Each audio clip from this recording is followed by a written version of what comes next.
Actually, Srila Prabhupada brought me to Krishna consciousness.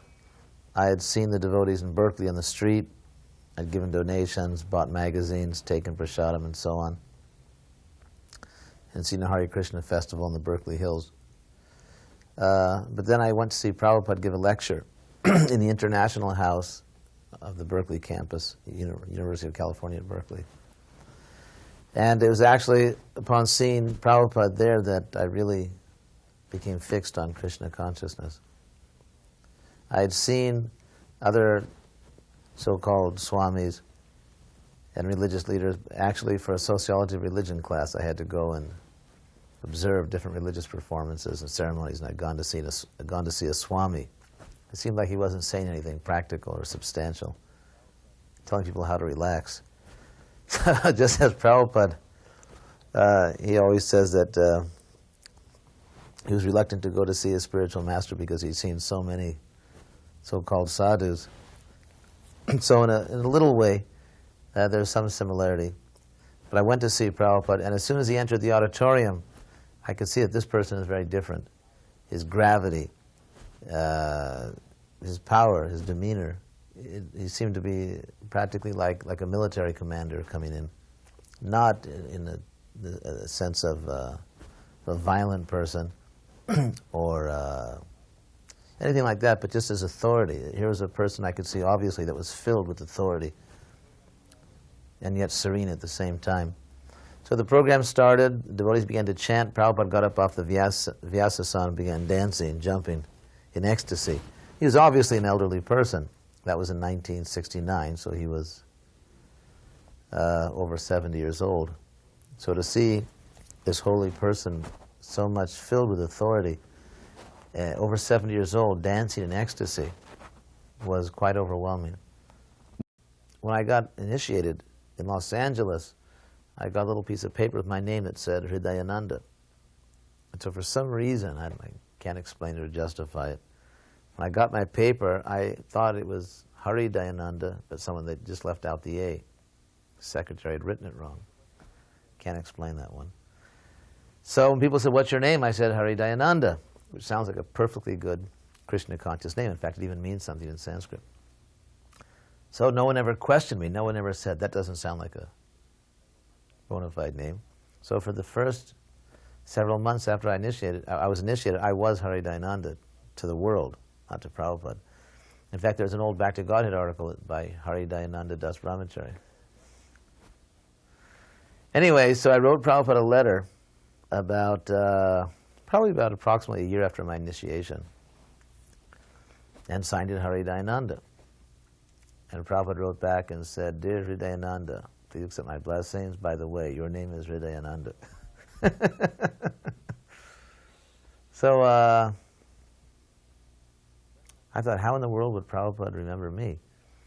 Then when I went to Gainesville, Prabhupada wrote a letter to some of the other devotees in the temple, the young devotees, and said, "Now," he said, "Hridayananda is there, so I'm sure everything will go on nicely."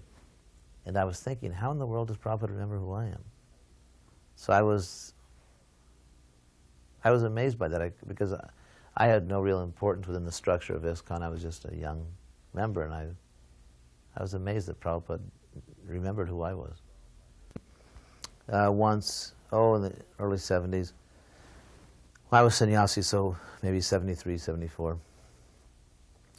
And it was a beautiful afternoon. The sun was setting, and golden rays were shining on Prabhupada. It was very sublime. A nice breeze was blowing. It was a very beautiful atmosphere.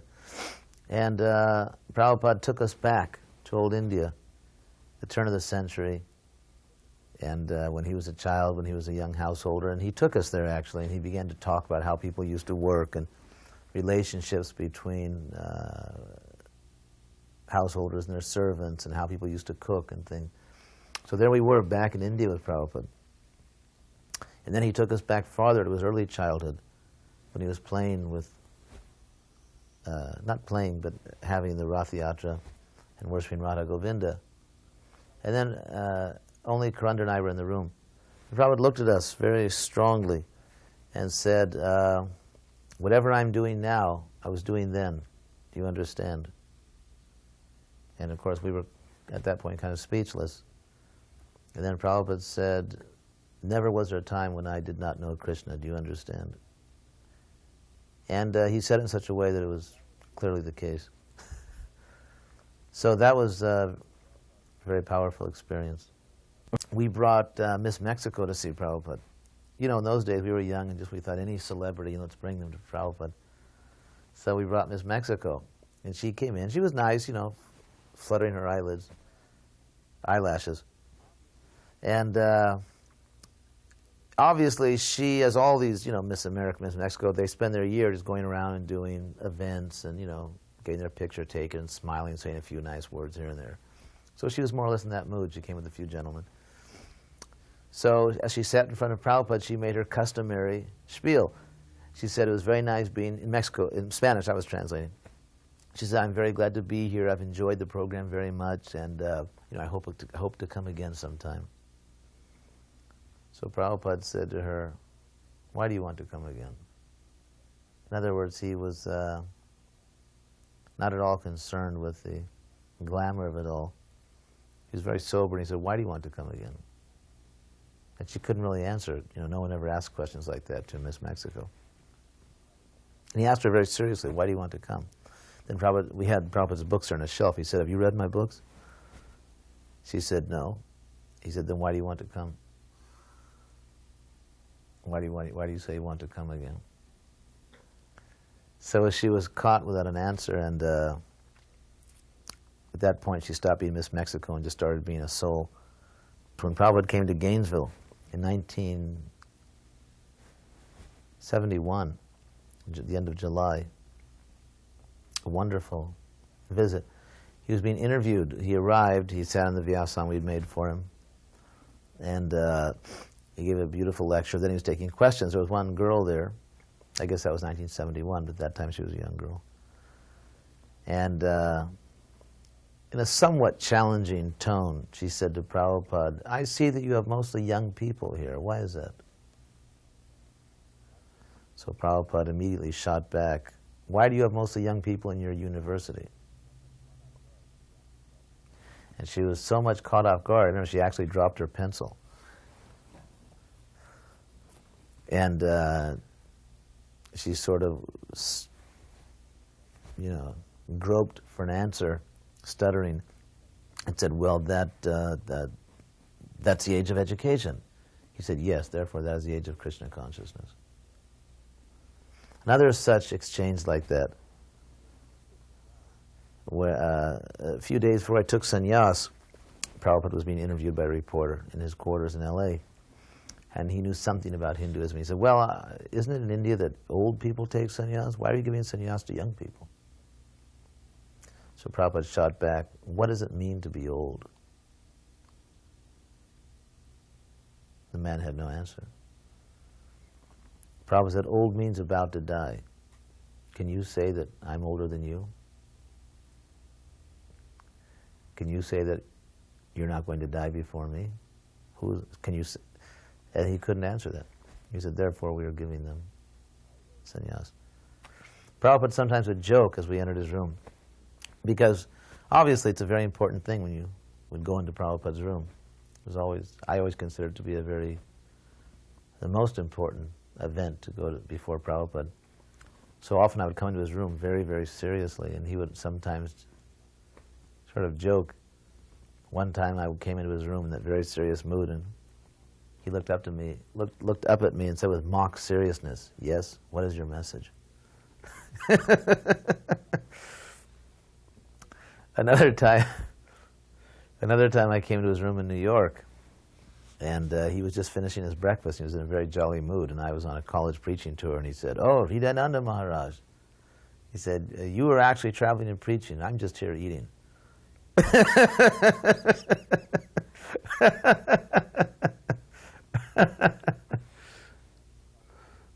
Anyway, so he was pleased with the college preaching tour. There's an interesting follow-up to that. He was pleased with the college preaching tour, and we talked about that for a while. So I was feeling very good. Prabhupada likes my program, and he gave me a little attention, so I was feeling very happy. Then the next day I went into Prabhupada's room thinking, well, here I am, the college preacher. And I sat in front of Prabhupada, and he didn't really speak to me. He was just doing his business. But there was a young girl, just some innocent girl, brahmacharini, who was changing Prabhupada's flower vases. And apparently with much devotion, so that Prabhupada was watching her and very pleased, smiling, just like a loving grandfather is watching this young girl change the flower vases. And he said to her, "Oh, thank you very much. What is your name?"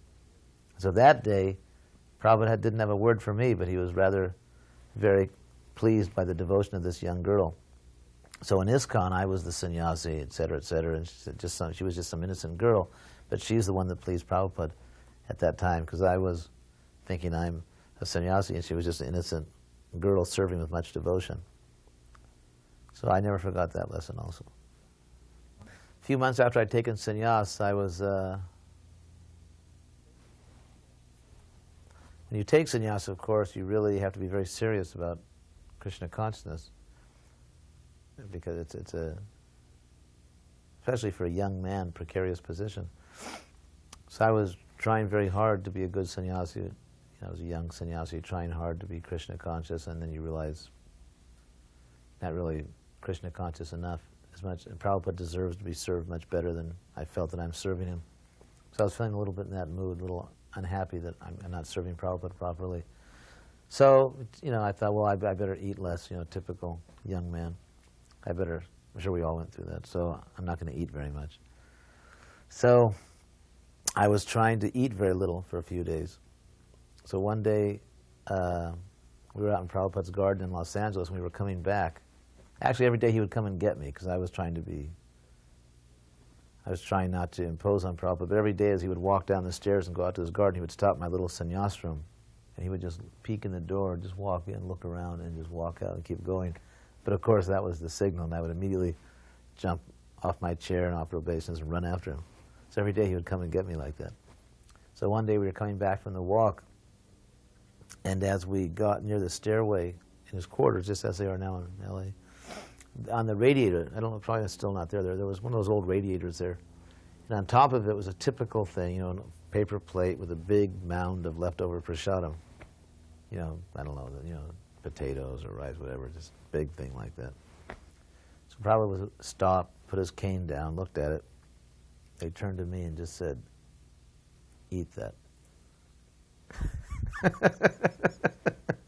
So much for my austerities. So then I immediately offered obeisances and took the plate and ate it. I was in Prabhupada's room one time when Jadharani came in. Her health was not good, and she told Prabhupada she wanted to fast. And Prabhupada told her, "Don't fast completely, at least take fruit." He said it's not good to fast completely. I think he also said personally he likes ghee. But he always said, eat what you can digest. Prabhupada always said that. You should eat what you can digest. Prabhupada said to me, he said, if you eat what you like, it'll be good for you.